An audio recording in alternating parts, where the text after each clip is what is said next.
Overnight fasting किंवा मग mid day fasting किंवा डिटॉक्सिफिकेशन असे शब्द जेव्हा बाहेरून येतात, फॉरेनमधून असे शब्द जेव्हा येतात, तेव्हा आपण त्यांना वेल कल्चर म्हणतात की हां, ही काहीतरी व्यवस्थित आहे.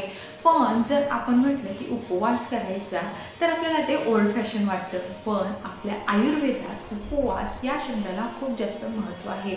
इवन म्हणजे कोणत्याही आजारावर जेव्हा तुम्ही उपचार आयुर्वेदाने घेता तेव्हा बऱ्याचदा आपल्याला असं सांगितलं जातं की ॲटलिस्ट तुम्ही एक वेळ उपवास करा किंवा आठवड्यातून एकदा उपवास करा, कारण की हे शास्त्र आहे, त्यामागे खूप मोठं सायंटिफिक रिझन आहे आणि हे आज सायन्सनेही मानलं आहे. तेच जे आपल्याला आपल्या पूर्वजांनी किंवा आपल्या आयुर्वेदात सांगितलं होतं की उपवास केला पाहिजे, महिन्यातनं एकदा, आठवड्यातनं एकदा वगैरे असे उपवास आपण केले पाहिजे.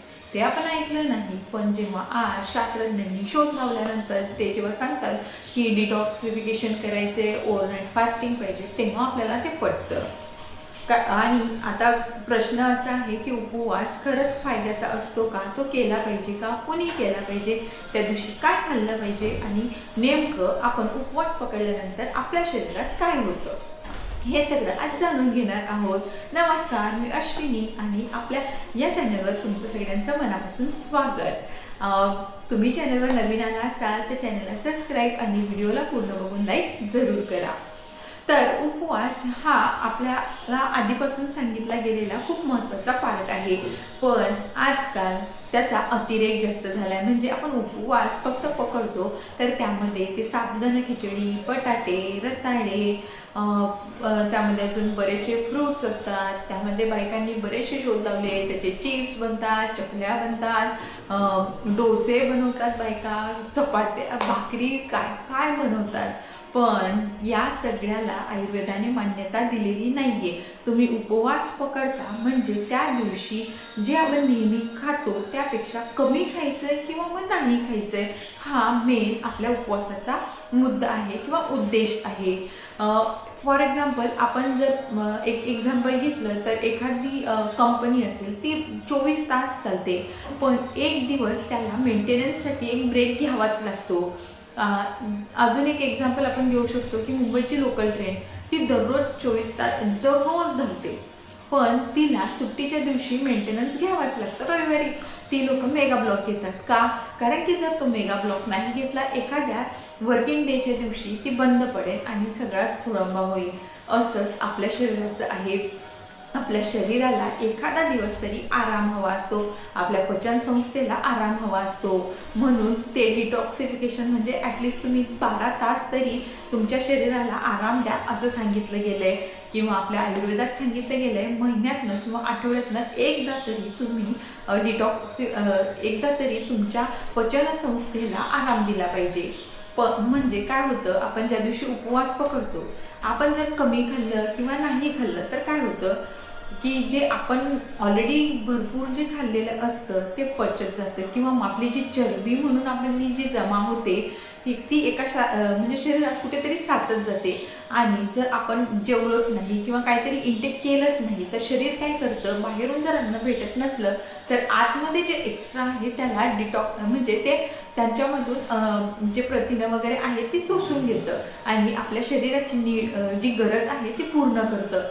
यामुळे तुमच्या शरीरात जो कचरा वगैरे जमा झाला आहे तो देखील यूज होतो आणि वेस्ट म्हणून बाहेर देखील पडतो. म्हणजे जे साचत गेले ते यूज होतं आणि आपलं शरीर जी घाण आहे सगळं बाहेर फेकतं. पण काय होतं, आपण रोज ते आहे ते साईडला साचत जातं, आपण खात जातो, शरीर आपलं तेच थोडंसं पचवतं, त्यातलं साईडला परत हे करतं, म्हणून ते आपलं शरीर पूर्ण खराब होत जातं. म्हणून जर एक दिवस उपवास केला तर ते डिटॉक्स होतं आणि सगळे जे अनवॉन्टेड ज्या गोष्टी आहेत ज्या आपल्या शरीराला नको आहेत किंवा एक्स्ट्रा झाल्या त्या सगळ्या आपल्या डिटॉक्स होऊन जातात, म्हणजे निघून जातात शरीरातून आणि आपलं जे पचनसंस्था असेल वगैरे ते सगळं सुधारतं. त्यामुळे आपल्याला आरोग्यविषयक फायदा जास्तच असतो. एक रिसेंटली एक उत्तर प्रदेशमधलं एक लेडीज होती, ती 56 म्हणजे जवळपास 56 वर्षाची ती बाई होती. तिचे पचनसंस्थेचे 2-3 ऑपरेशन झाले आणि त्यात तिला नंतर कॅन्सर देखील डिटेक्ट झाला आणि डॉक्टरांनी तिला सांगितलं की आता तू जास्तीत जास्त फक्त 2-3 महिने तुझ्या हातात आहे, तू तेवढं जगू शकते, त्याच्यावरती तुझं आयुष्य नसेल. मग त्यानंतर ती घरी आली आणि कुणीतरी एकाने सांगितलं असेल तिला की आता 2-3च महिने आहेत, पण मला जगायचं आहे, तर 2-3 महिने रडत बसत जगण्यापेक्षा आपण आयुर्वेदा करूयात. मग त्यांनी आयुर्वेदाचं ते पंचकर्म वगैरे काही केलं नाही, खूप जास्त मेडिसिन काहीच नाही. तिने फक्त 2 गोष्टी फॉलो केल्या. एक तर संध्याकाळचं जेवण बंद केलं, एकच टाइम जेवढं लागेल तेवढं खायचं आणि पॉसिबल असेल तेवढं वॉक करायचं, चालायची ती. म्हणजे दिवसातून 8-10 किलोमीटर ती वॉक करायची आणि खाणं एकदम कमी केलं, म्हणजे शरीराला आराम दिला. संध्याकाळचं जेवण बंद होतं आणि सकाळचंही वेळेत एकदाच 10-1 वाजता जेवायची, म्हणजे ओव्हरनाईट आणि पूर्ण दिवस फास्टिंग व्हायचं. म्हणजे जे शरीरात टॉक्झिन्स होते ते हळूहळू निघत गेले. असं तिने जवळपास 3 महिने केलं. डॉक्टरांनी सांगितलं होतं तू 2च महिने जगणार आहे. तिने 3 महिने आयुर्वेदाला फॉलो केलं पूर्ण व्यवस्थित, म्हणजे जेवण कमी, संध्याकाळचं जेवण बंद फक्त आणि वॉक खूप जास्त. तेव्हा ती 4थ्या महिन्यात जेव्हा 4थ्या महिन्यात ती डॉक्टरांकडे गेली तर ती व्यवस्थित ठणठणीत चालत गेली आणि मग डॉक्टरांनी तिचं परत चेकअप केलं. डॉक्टर बोलले की हे पॉसिबलच नाही, तुम्ही काहीतरी म्हणजे कसं हे पॉसिबल, हे मिरॅकल आहे.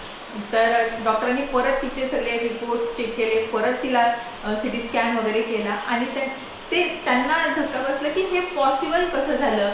आणि आज ते त्याच्यावर रिसर्च करतायत की म्हणजे आयुर्वेदाने एवढ्या सोप्या पद्धतीने जर ह्या लोक व्यवस्थित होणार होते तर आपण एवढ्या शस्त्रक्रिया केल्या, एवढ्या त्यांना मेडिसिन दिलं, काय काय केलं. तर त्यामुळे हे खूप महत्त्वाचं आहे की तुम्ही 1 दिवस उपवास केलाच पाहिजे. आणि संध्याकाळचं जे जेवण आहे, आपल्या लाईफस्टाईलमुळे आपण रात्री 8-9 वाजता जेवण करतो आणि लगेचच झोपायला जातो.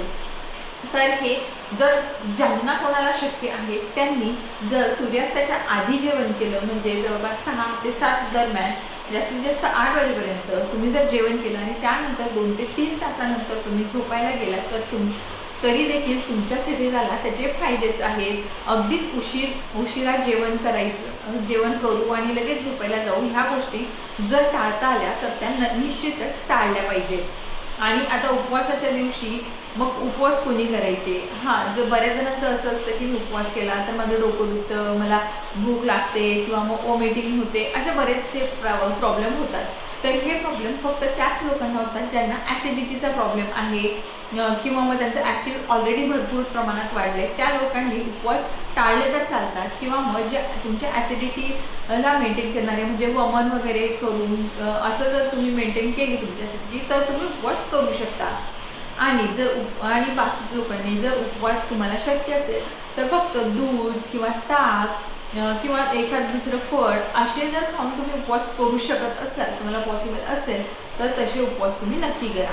पण साबुदाणा खाऊयात, बटाटे खाऊयात, रताळे खाऊयात, त्या चिप्स खाऊयात, असे सगळं खाऊन जर तुम्ही उपवास करणार असाल तर प्लीज उपवासच नका करू. कारण ते जे पदार्थ आहेत ते सगळे पचायला जड जातात.